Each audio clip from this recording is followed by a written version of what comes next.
2 years ago, a young girl named Eugene vanished without a trace during a quiet church retreat in rural Tennessee. Despite nationwide searches, prayer vigils, and endless appeals, her trail went completely cold, leaving her parents, Rachel and Daniel, living in the shadow of an unanswered question. What really happened to their daughter? But one evening, while scrolling through Google Maps images of a small church dormitory hundreds of miles away, Rachel noticed something no one else had, a fleeting reflection in a window that looked disturbingly familiar. That single image would unravel a hidden network of lies, expose a false evangelist's twisted secret, and lead a desperate mother to a reunion no one thought was possible.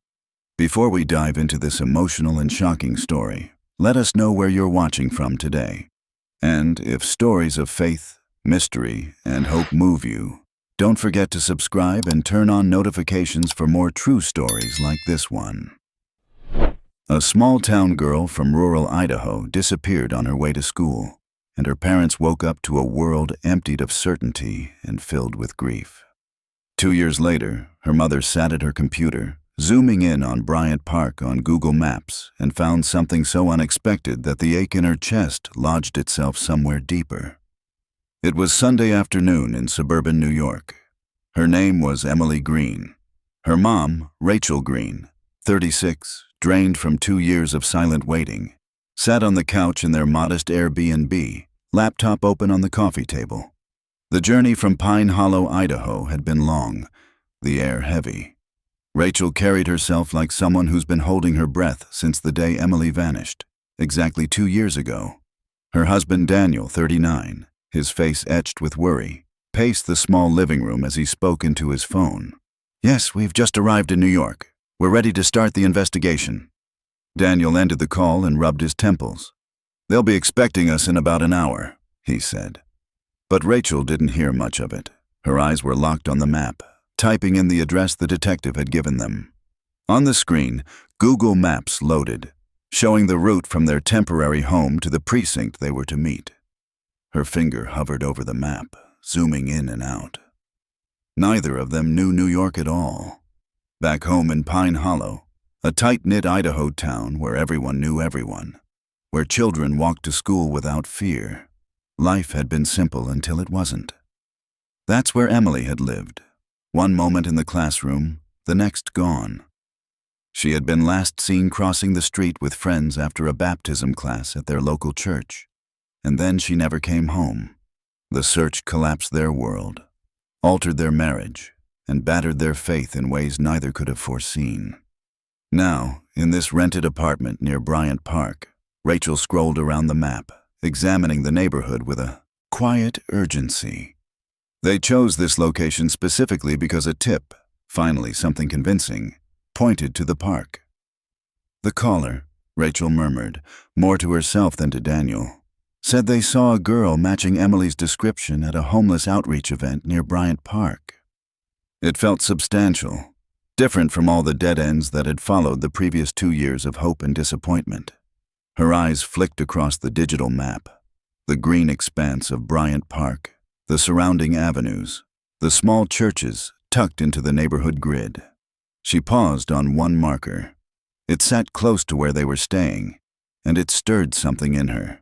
The convergence of faith, disappearance, and the quiet corners of a city that swallowed people like shadows. As she leaned closer to the screen, determination replaced the tremor that had haunted her since that day back in Idaho. It was time to hold her breath no longer. "There are a lot of churches here," Rachel said, a quiet thread of relief in her voice. "I was worried we wouldn't be able to attend service while we're here." Daniel nodded absent-mindedly from the kitchen counter where he was unpacking his toiletry bag. Rachel sensed his detachment. Once the kind of man whose faith was steady and open, he'd pulled away from the church community after their daughter Eugene vanished. Too many well-meaning questions, too many pitying glances, too many theological answers that didn't bring her back. Rachel, by contrast, had clung even tighter to her faith. Back home in Pine Hollow, she'd worked in church administration, prayed through the nights, even as uncertainty gnawed at her. "I've booked us for 2 weeks," she continued. "But We can extend if we need to. Daniel joined her on the sofa, the cushion dipping under his weight. "Let me see what you found," he said. Rachel turned the laptop toward him, showing the map of the police station, the dot marking Bryant Park, and the clusters of small churches she'd located. "I think we have a good starting point." "Let's check the street view," Daniel suggested, taking over the touchpad. "I want to see what Bryant Park looks like." Rachel watched as the tiny blue figure navigated the virtual streets, first the park itself, then the surrounding block. "That's Mole Street," Rachel noted as they passed a residential road with a church at the end. Daniel zoomed in closer, and that's when Rachel's heart pounded in her throat. There, amid the shifting pixels of digital terrain, a girl in a pink hoodie walking with a man, their backs turned to the camera car. "Daniel!" Her voice trembled. Her fingers stabbed at the screen. "Look!" The pink hoodie bore a small decorative pattern, identical to the one Eugene had been wearing the day she vanished. Rachel had bought it for her daughter's 11th birthday, just 3 weeks before she disappeared. It was stamped in her memory. "Honey, turn it around," she urged. "See if we can see their faces." Daniel manipulated the controls, searching for another angle, but the frames were blurred, as is standard with Street View image capture. The figures remained obscured, the faces hidden from view. "Something about that man seems familiar," Rachel whispered, leaning closer. Daniel exhaled, shoulders slumping. "Rachel, this is the 100th time you've spotted a girl in a pink hoodie. You've become fixated on that outfit." "I know how badly you want to find her," she replied softly. "I do too, but we can't jump at every pink sweater we see." He nodded. She marked all the points of interest on the map anyway, then closed the laptop. Daniel stood. "We need to be methodical, not impulsive. We have a plan. Let's go." They gathered up the stack of freshly printed posters, each one featuring Eugene's smiling face, her bright eyes, her long hair, and the details of her disappearance. 2 years of distributing these posters had worn a groove in Rachel's heart. Still, she wasn't giving up. She couldn't. As they headed to the car, Rachel couldn't shake the image of the pink hoodie on Mole Street. A mother knows, she thought. A mother always knows. Rachel guided the car through the maze of New York streets, her fingers tense on the steering wheel as the GPS voice calmly dictated directions. The city felt foreign, its noise, its pace, its indifference. And yet, she followed the glowing blue line like it was a lifeline. Daniel sat in the passenger seat, thumbing through the case notes they'd organized for the NYPD. His brow furrowed in quiet concentration. "Turn right at the next light," the voice instructed. As Rachel's blinker clicked, her eyes caught a familiar expanse of green through the windshield. "Look," she said softly. "That's Bryant Park." The park shimmered with late afternoon light. Children chased pigeons across the grass. Couples strolled arm in arm, and near a gazebo, a small group gathered. Perhaps the same kind of outreach event the anonymous caller had described. For a moment, Rachel's pulse quickened. She wanted to stop, to rush out and search every face, to call her daughter's name into the city noise. "We'll come back," Daniel said gently, as if reading her mind. "On our own, it's useless. Let's wait for the detective." Rachel nodded, forcing her gaze back to the road. But as the car rolled toward the next intersection, a street sign flashed by, Mole Street. Without thinking, she flicked on the turn signal. "Rachel, what are you doing?" Daniel's voice sharpened. "That's not the route." "I just want to see the church we found on Google Maps," she said evenly, her hand steady on the wheel. "Just for a moment." He exhaled, frustration flickering beneath the surface. "There won't be a service now. You can pray right here in the car. God hears you everywhere. You have all people know that." His tone carried an edge of weariness, the quiet resentment of a man whose faith had been tested too far. Rachel didn't respond. Her eyes searched the sidewalks, scanning for flashes of pink fabric, familiar gestures, something, anything, that might break the silence of the past 2 years. You just wanted to check the street, Daniel said finally. Not as an accusation, but as a fact. The place where you saw that girl. But you won't find her. Those images are old, Rachel. I know, she admitted quietly, her voice barely audible over the hum of the car. But something pulled me here. I can't explain it. The police will always be there, but this felt like a call I had to answer. Daniel turned his gaze toward her, studying the profile he'd come to recognize in grief and determination alike. The set of her jaw, the tension around her eyes, the unwavering resolve that had carried her through every dead end. He sighed, a sound of surrender. The small brick church came into view, a humble building with a weathered white cross mounted above the entrance. Rachel pulled into the empty parking lot and turned off the engine. For a moment, neither spoke. I'll wait outside, Daniel said finally, unbuckling his seatbelt. I'll call the detective. Let them know we're running late. Rachel nodded, her hand resting on the key as the engine ticked into silence. The world outside the windshield felt suspended between faith and fear, between what was gone and what still might be found. Rachel watched Daniel step out into the golden light, his tall frame slightly hunched as though the weight of their grief had become a physical thing he carried everywhere.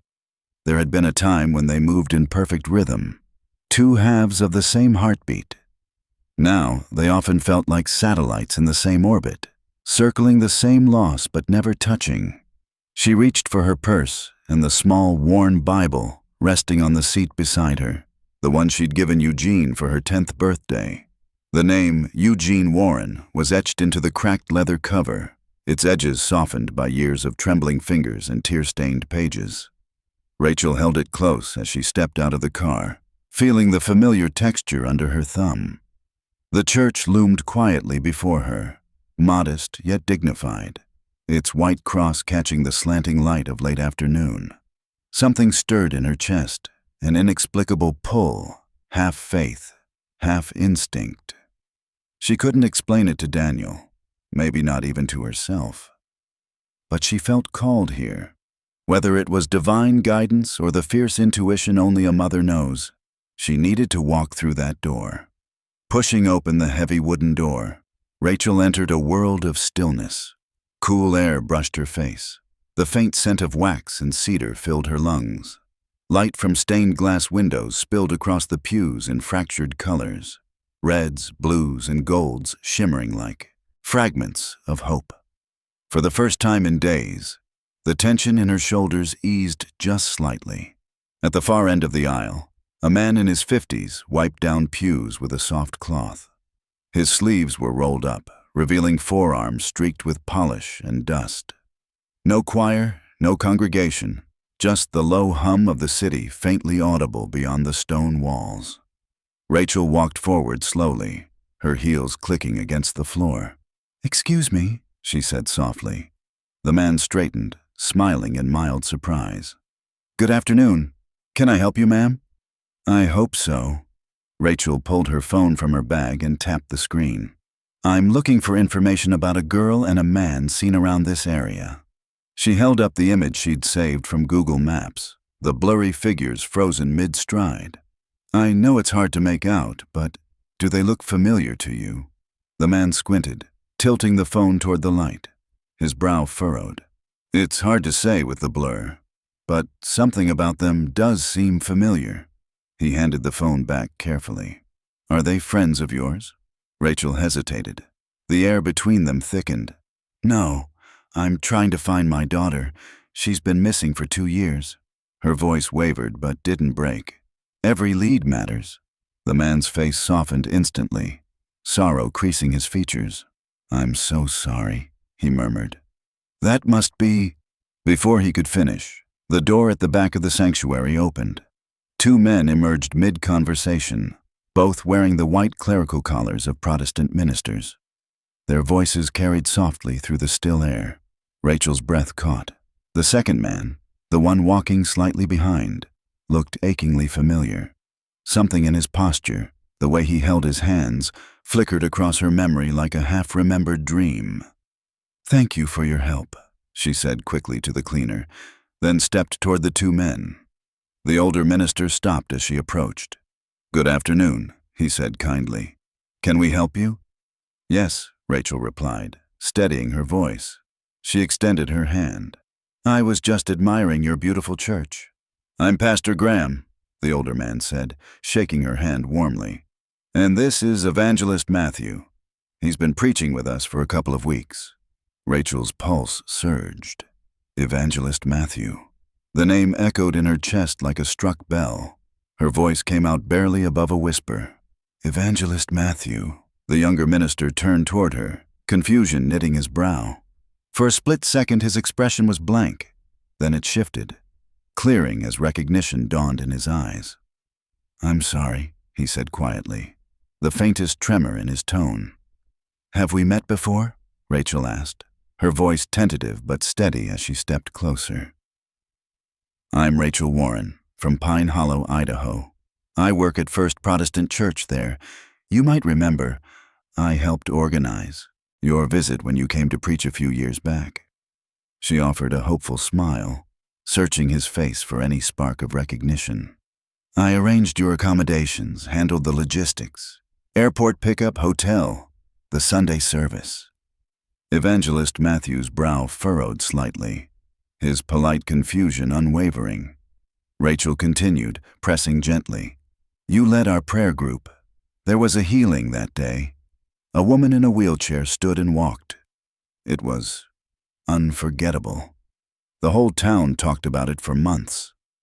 At last, something flickered behind his eyes. Recognition, or something carefully crafted to resemble it. His expression softened into a practiced smile. "Ah, yes, Rachel Warren. Of course. That was a blessed day indeed." His tone was warm, but his smile didn't quite reach his eyes. "The Lord works in mysterious ways, doesn't he? I never forget a healing. Faces, though." He chuckled lightly. "They can blur after so many stops on the road." Rachel nodded. Understanding the life of an itinerant preacher meant countless encounters, hundreds of hands shaken, thousands of faces. "It's good to see you again," she said sincerely. "Are you serving here now?" "Just passing through," Matthew replied, confidence returning to his voice. "I've been preaching here for 2 weeks before continuing my revival tour. Tonight's actually my final service before I fly out. God willing, my next stop is in Charleston." "What an incredible coincidence," Rachel said. But even as she spoke, something deep inside her whispered, "This is no coincidence." It was as if something greater, God, fate, or a mother's instinct, had drawn her straight to this place. "Indeed," Matthew agreed, his tone almost too smooth. "And what brings you so far from home, Rachel?" Her smile faltered. "My daughter, Eugene." She swallowed, then reached into her purse and unfolded a poster, the edges worn soft from years of handling. "She went missing 2 years ago, right after your visit to Pine Hollow." She held the poster out. Eugene's bright smiling face stared up from the paper. "We received a tip that someone saw a girl who looked like her near Bryant Park. My husband and I came as soon as we could." Matthew's expression froze for a fraction of a second. His gaze lingered on the photo, unreadable. His posture stiffened almost imperceptibly, and though the sanctuary was cool, Rachel could have sworn she saw a bead of sweat glint near his temple. Pastor Graham stepped forward, breaking the moment.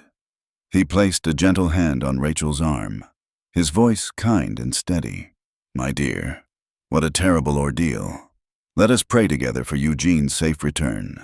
The three of them formed a small circle, Pastor Graham leading, his deep voice filling the church with calm authority.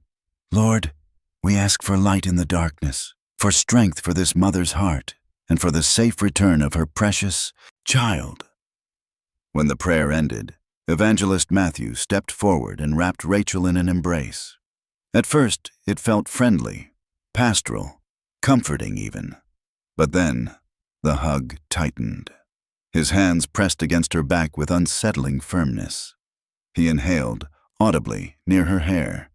Too long, too close. A shiver ran through Rachel's spine. When they finally parted, she stepped back instinctively, her breath quick. As she adjusted her purse, something caught her eye. Inside the breast pocket of Matthew's suit jacket, a small photograph peeking out. The image faced inward, but the thin paper revealed a faint silhouette of a young girl. Before she could focus, Matthew quickly adjusted his coat, pushing the picture deeper into the pocket. His smile returned, controlled, almost rehearsed. "A photo of my daughter," he said smoothly. "I carry it with me everywhere. She's always close to my heart." Rachel nodded, forcing a polite smile, though her pulse thundered in her ears. The shape she'd seen, slender shoulders, long hair, the faint outline of a bow, had looked too familiar. Pastor Graham clasped her hands warmly. "We'll mention your daughter at our evening service tonight. Our congregation will keep their eyes open and their prayers strong." "Thank you," Rachel replied, steadying her voice. She gathered her things, masking the unease rising in her chest. "I should go. My husband's waiting. We have to meet with the police." As she stepped out into the fading light, she felt the chill of dusk settle around her shoulders. The air smelled faintly of rain, and from behind the heavy church doors, she thought she heard faint footsteps pause, then stop. Rachel didn't look back, but in her gut, she knew something about that meeting wasn't right. Something about Evangelist Matthew was wrong. ChatGPT said, the way Evangelist Matthew had reacted to Eugene's photo, the flicker of tension, the awkward embrace, the glimpse of that hidden photograph, it all screamed warning. But surely, she told herself, she was being paranoid. This was a man of God, admired and trusted by churches all across the country. And yet, as Rachel walked down the long aisle toward the exit, a deep chill crept through her chest, one that had nothing to do with the church's air conditioning. Outside, the late afternoon sun washed the steps in gold, but it did little to warm her. Her mind was racing, every thought clashing with the next. She wanted to dismiss her unease as irrational, to tell herself she was simply a mother desperate for answers. But the image of that silhouette in Matthew's pocket wouldn't let go. Daniel sat waiting in their rental car, the driver's side door open to catch the breeze. His jaw was tight, his expression already stormy. Rachel took a breath, bracing herself. "What took you so long?" he demanded as she approached. "We're late. The police are expecting us." Rachel slid into the driver's seat but didn't close the door. "Daniel, you won't believe who I just met in there. Evangelist Matthew, the one who preached at our church in Pine Hollow right before Eugene disappeared." Daniel frowned, unimpressed. "And?" "There's something off about him," Rachel said, her voice lowering. "When he hugged me, it wasn't right. He held me too tight, almost like—" She hesitated, her voice trembling. "Like he was smelling me. And I saw a photograph in his pocket, just for a second. But Daniel, the silhouette looked like Eugene." Daniel exhaled slowly, his skepticism showing. "Rachel, I know how it sounds," she cut in quickly. "But when I showed him her picture, he froze, just for a moment, but it was there, like he recognized her." Daniel rubbed his temples, torn between logic and his wife's trembling conviction. "We've both worked in the church for years. Evangelists like him, they're vetted, respected. If what you're suggesting is true," he trailed off, shaking his head, "you'd be accusing a man of faith of something unthinkable."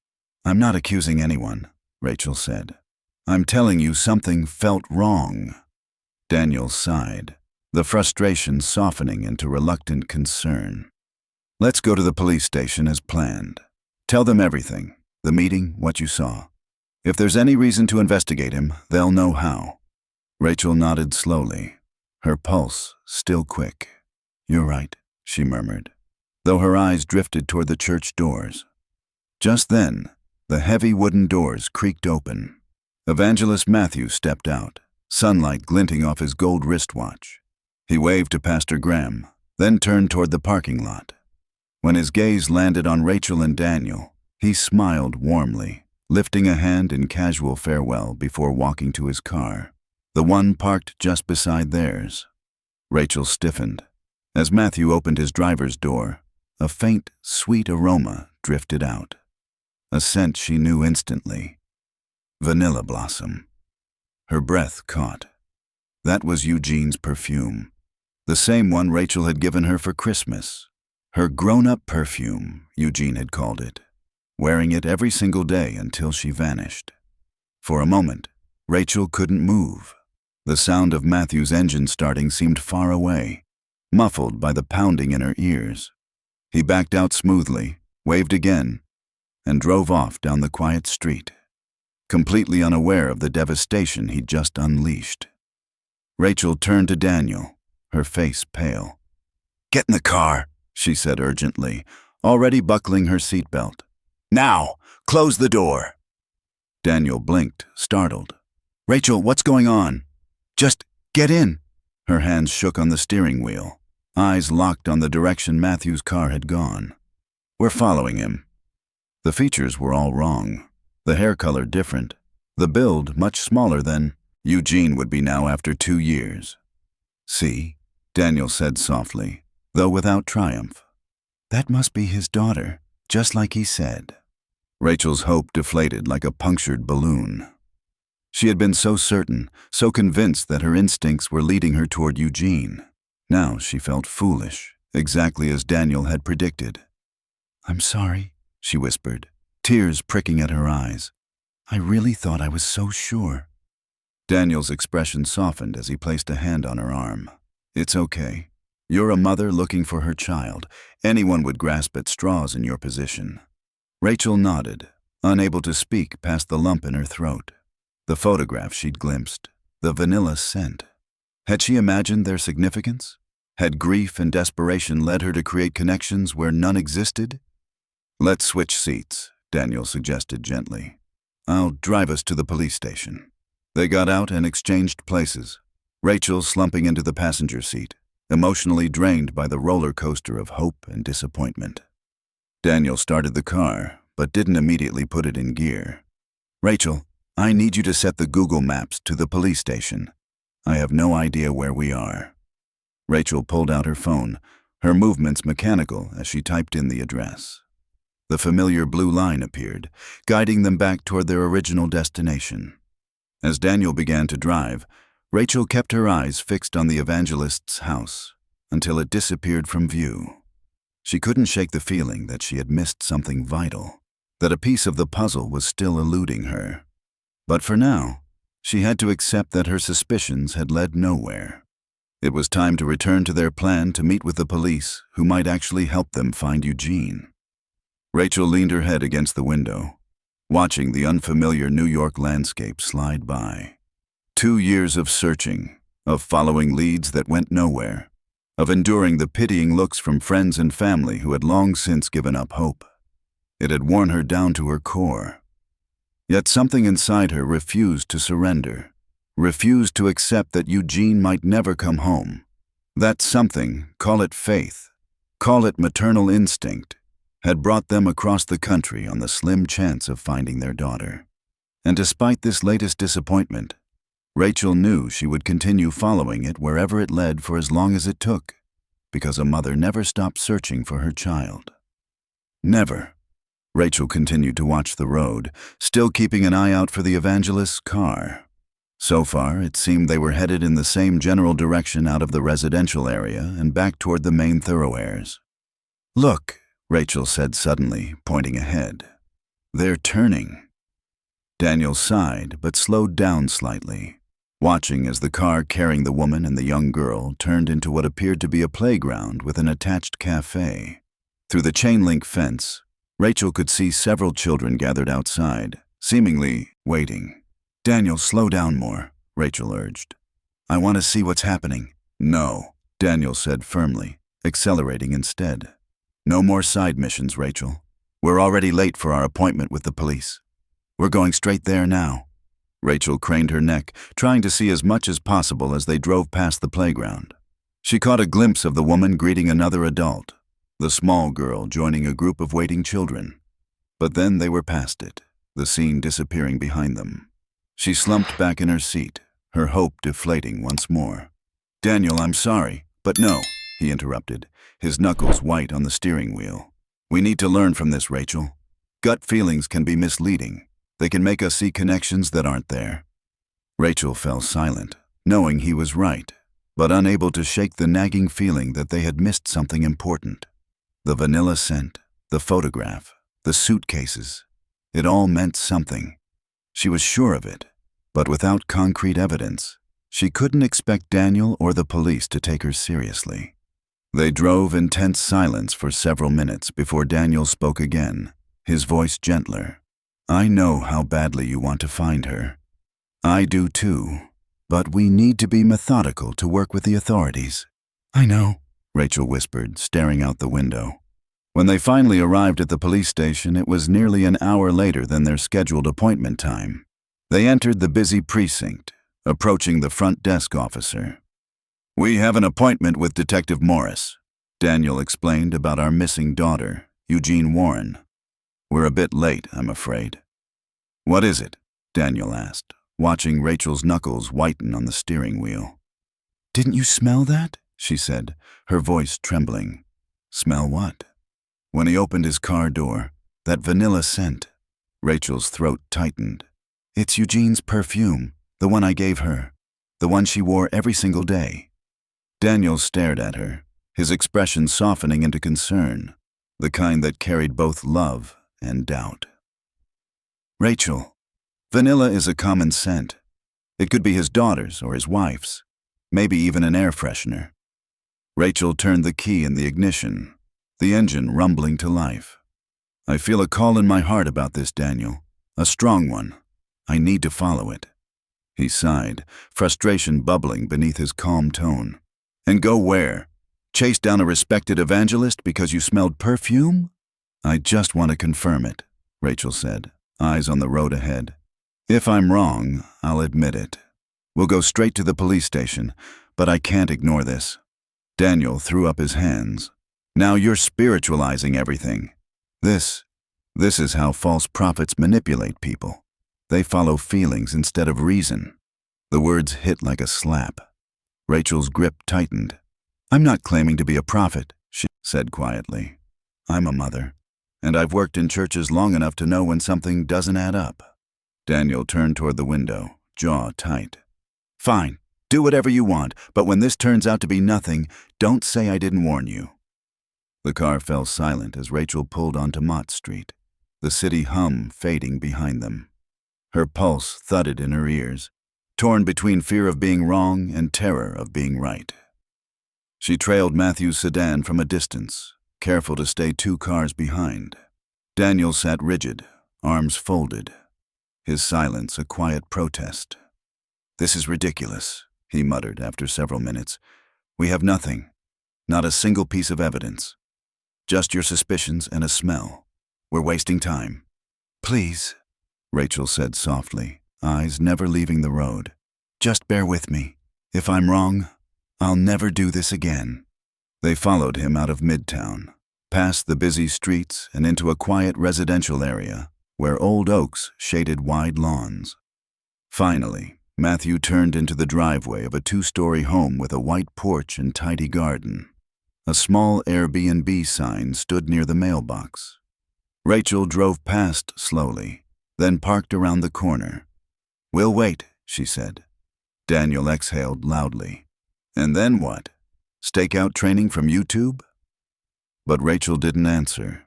Her eyes stayed locked on the house. Minutes crawled by. 5, then 10. The front door opened. A woman in her 30s stepped out, her dark hair tied neatly in a bun. She carried 2 large suitcases, loading them into Matthew's trunk before disappearing back inside. "She's helping him pack," Rachel murmured. Moments later, the woman returned with a smaller suitcase, bright pink, child-sized. Rachel's breath caught. "He said he was leaving New York tonight, after the service," she whispered, as if speaking louder might break something fragile. Then came a sound that froze Rachel's blood, the soft slam of the front door, and a small, cheerful voice. A young girl appeared beside the woman, She was 8, maybe 9. Blonde hair and tidy pigtails, wearing a pale blue dress. Rachel leaned forward, her heart hammering. The girl turned toward the doorway, and there he was, Evangelist Matthew. He bent down, kissed the child's forehead, hugged her tightly, and whispered something that made her smile. Rachel's eyes burned as she strained to see the girl's face. For a moment, hope flared, wild and impossible. But when the light shifted, she saw it clearly. It wasn't Eugene. The air left her lungs all at once. She sank back against the seat, her pulse still roaring in her ears. Daniel turned to her gently. "You see?" he said, voice calm but not unkind. "It's not her." Rachel nodded, but her eyes didn't leave the house. Something deep in her gut refused to settle. "Maybe not," she murmured, barely audible.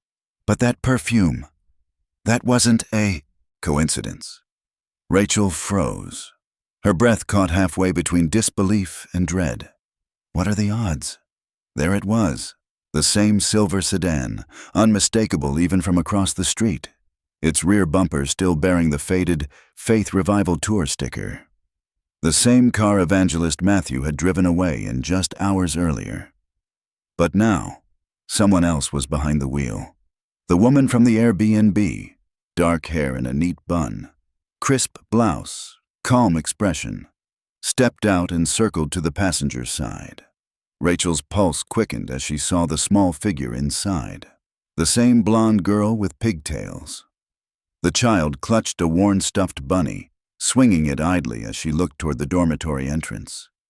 What is she doing here? Rachel ducked lower behind a thick shrub near the gate, her heart hammering so loud she feared someone might hear it. The woman retrieved a small backpack from the back seat, then opened the passenger door for the girl. She helped her out gently, straightened her dress, and guided her toward the building's front steps. The sign near the entrance read, "St. Alder Lutheran Residence, Private Dormitory. Visitors must register at office." Rachel's mind raced. The dormitory? Wasn't this supposed to house church volunteers or seminary students? Why would an evangelist's assistant bring a child here? The little girl hesitated before stepping through the door, glancing around the courtyard as if expecting someone. For a fleeting moment, her face turned toward the sunlight, and Rachel's stomach dropped. That look, the shape of her chin, the slight freckle under her left eye. It was so much like Eugene. Rachel pressed a trembling hand to her mouth, tears stinging her eyes. Her rational mind screamed that it couldn't be. The girl she saw earlier wasn't Eugene. She'd convinced herself of that. But her heart whispered something different now. She raised her phone, snapped a quick photo, then zoomed in shakily. The image was grainy, the light too harsh, but it was enough to see the resemblance. Enough to reignite the fire in her chest. As the woman and girl disappeared into the dormitory, Rachel's pulse steadied into resolve. She glanced back toward the street where Daniel had gone. The diner was several blocks away now. And then toward the building entrance. A decision formed, quiet but absolute.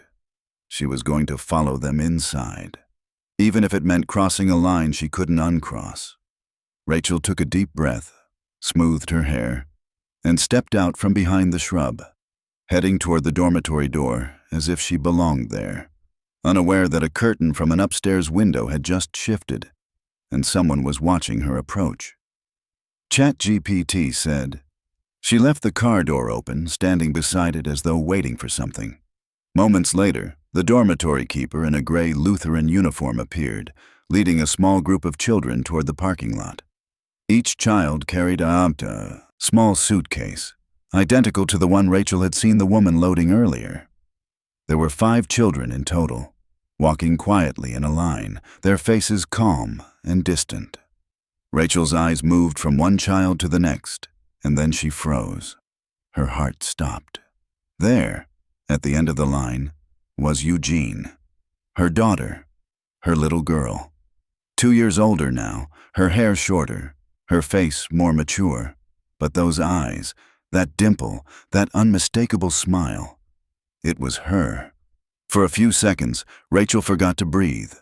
The world seemed to go silent. It was as if time itself had paused, waiting for her to catch up with what her eyes were seeing. Then her hands began to shake as she reached for her phone. "Daniel," she whispered when he picked up. "Rachel? Where are you?" "I found her. I found Eugene. She's here, Daniel. She's alive. I'm sharing my location. Please hurry. Call the police." She ended the call and stared at the scene ahead. The woman was helping the children into the car, closing the doors one by one. Rachel's pulse raced. If that car drove away, she might never see Eugene again. Without thinking, she stepped out from behind the tree and ran. "Eugene! Eugene!" she cried. The woman turned, startled, her expression shifting from confusion to alarm.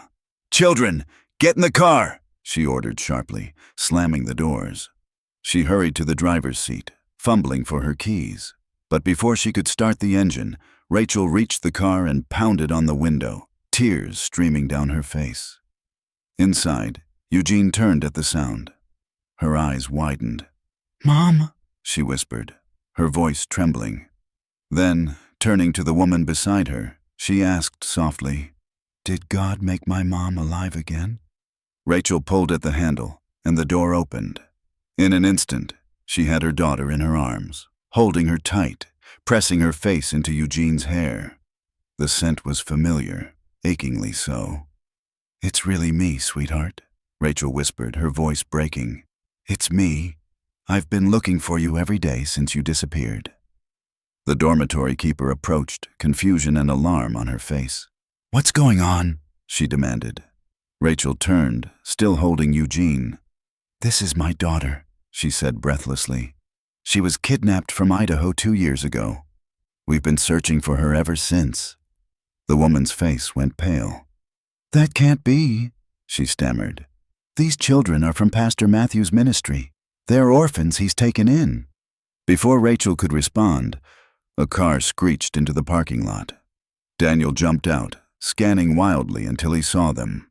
"Eugene!" he shouted, his voice cracking. Eugene turned toward the sound, her face lighting up with shock and wonder. "Dad, you're alive too?" Daniel ran to them, dropping to his knees and wrapping both of them in his arms. His body shook with silent sobs.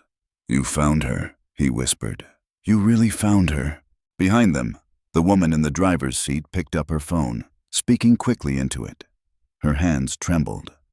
Then she started the engine.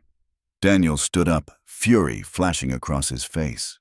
He strode to the front of the vehicle and slammed his fist on the hood. "Don't you dare move this car!" he shouted. Sirens filled the air, a rising wail that grew louder every second until 2 police cars burst into the lot, lights flashing red and blue. Officers jumped out, weapons drawn, shouting commands. "Police! Everyone stay where you are!" Daniel raised his hands. "My name is Daniel Warren. That's my wife, Rachel.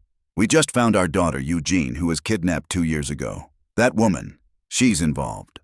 Officers quickly surrounded the car, securing the scene and escorting the frightened children to safety. Rachel held Eugene close, her tears soaking into the girl's hair. "It's over now," she whispered, her voice trembling with relief and disbelief. "You're safe.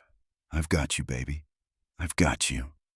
Red and blue lights reflected in her eyes as she looked down at her daughter, alive, trembling, real. The miracle she had begged God for had finally happened, right there in the fading light of an ordinary parking lot. Melissa's voice trembled through the phone, the weight of her words cutting through the low hum of the police station. "Rachel, there's more. I contacted the woman he supposedly healed, the one in the wheelchair from 2 years ago.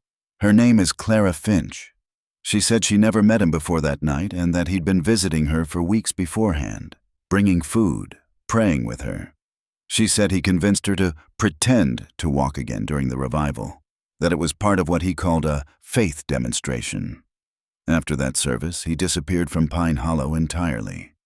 Rachel pressed a hand to her mouth, her stomach turning. Through the glass, she could see Eugene sitting at the table with the officer, clutching a cup of hot chocolate in both hands. She looked so small, so fragile, yet alive. Melissa, Rachel whispered, her voice barely steady. Did Clara say why he wanted her to fake it? She said he claimed it was to inspire believers, but she didn't buy it. She thought he was recruiting her for something. When she refused to keep performing, he threatened to expose her lies to the church community. Melissa hesitated. And Rachel, I checked the records of his previous churches. Every place he visited, there were rumors. Missing children, foster kids disappearing after crusades. But the pattern was always dismissed as coincidence. Rachel's knees went weak. She leaned against the wall for support, her pulse pounding in her ears.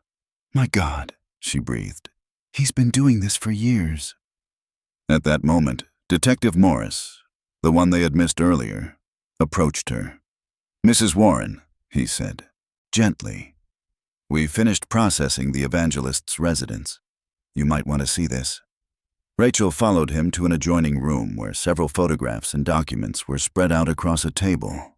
Among them were passports, fake adoption papers, and dozens of photos of children, including Eugene. Some were labeled with new names and locations.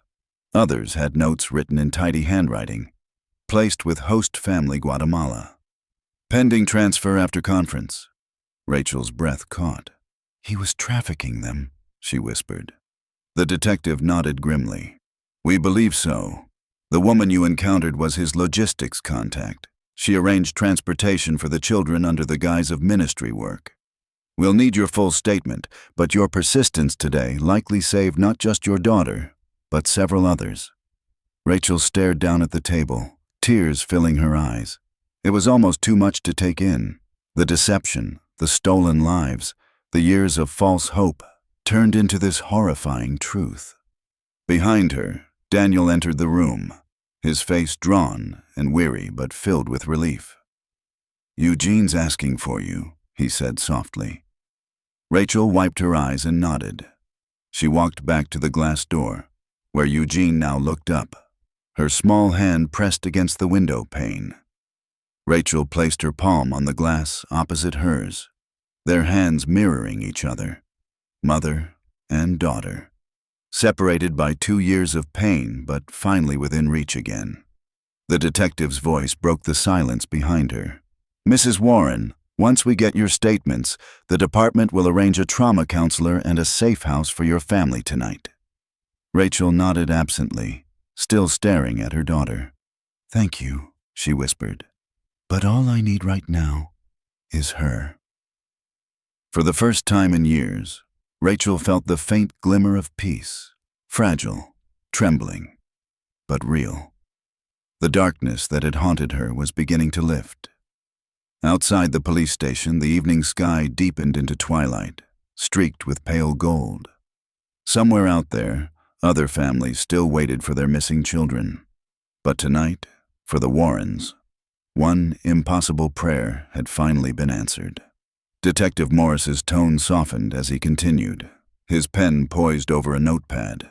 It will take time, but our team is committed to reuniting each of those children with their families. You've already given us a tremendous lead by coming forward when you did, Mrs. Warren. Rachel nodded, though her gaze remained fixed on Eugene. The little girl sat between her parents, clutching a warm blanket the officers had provided. She looked exhausted but calmer now, the tension in her small frame easing with every passing minute. Detective Morris leaned back in his chair. We'll arrange trauma counseling and witness protection for your family for as long as necessary. Given the high-profile nature of this case, there will be media attention once this becomes public. You'll want to be prepared for that. Daniel exchanged a weary glance with Rachel. All we want is to go home, he said quietly. I understand, Morris replied.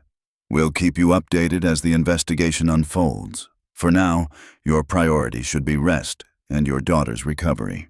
As he stood to leave, Rachel spoke up, her voice trembling. Detective, will he ever be released?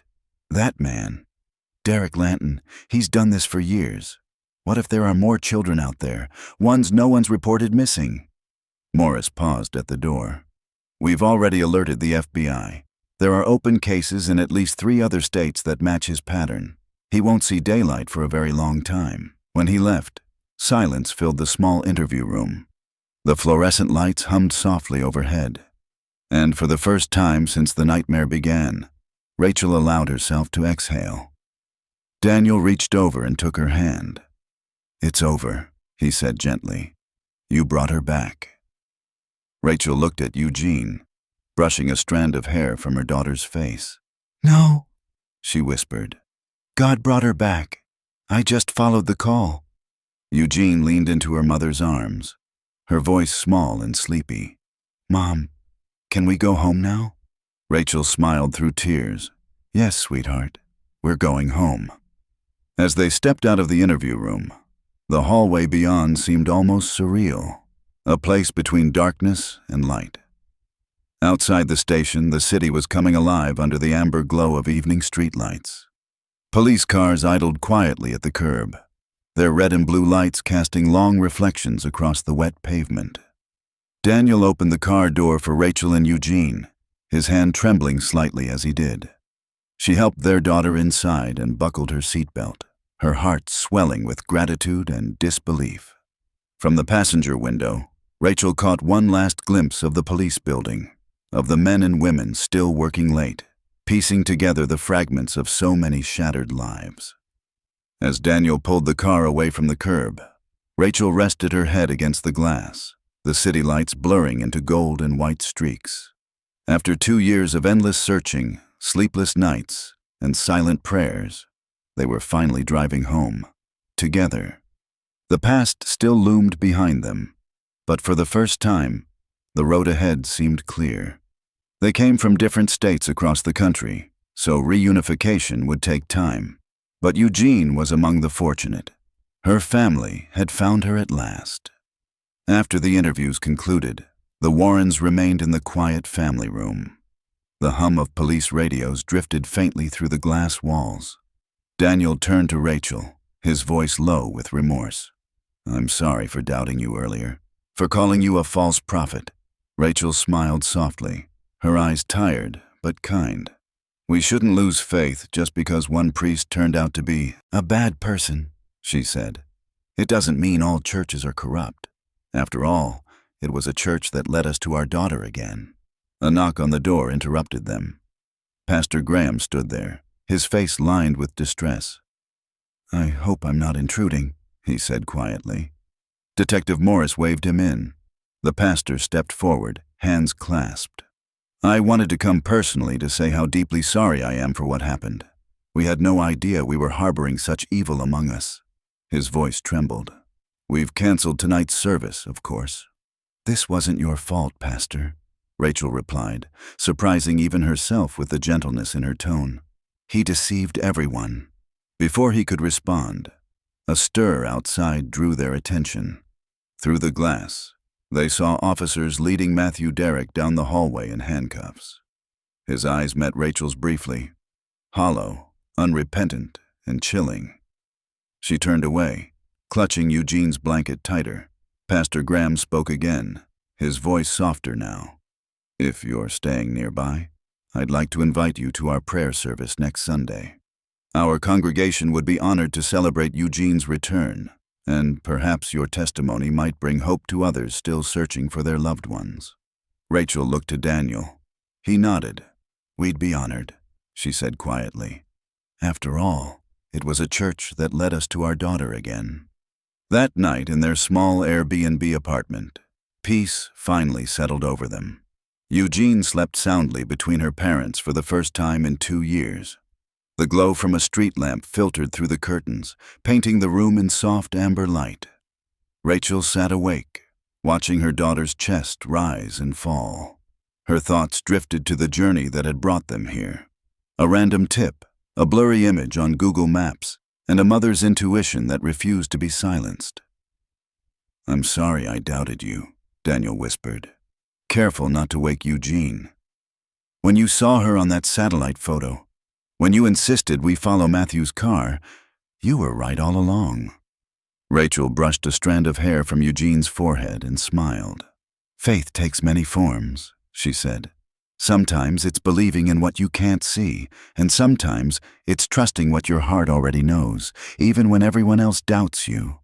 Daniel reached across their sleeping daughter, taking Rachel's hand. "Our faith was tested in ways I never imagined," he murmured. "I nearly lost mine." "But not completely," Rachel said softly.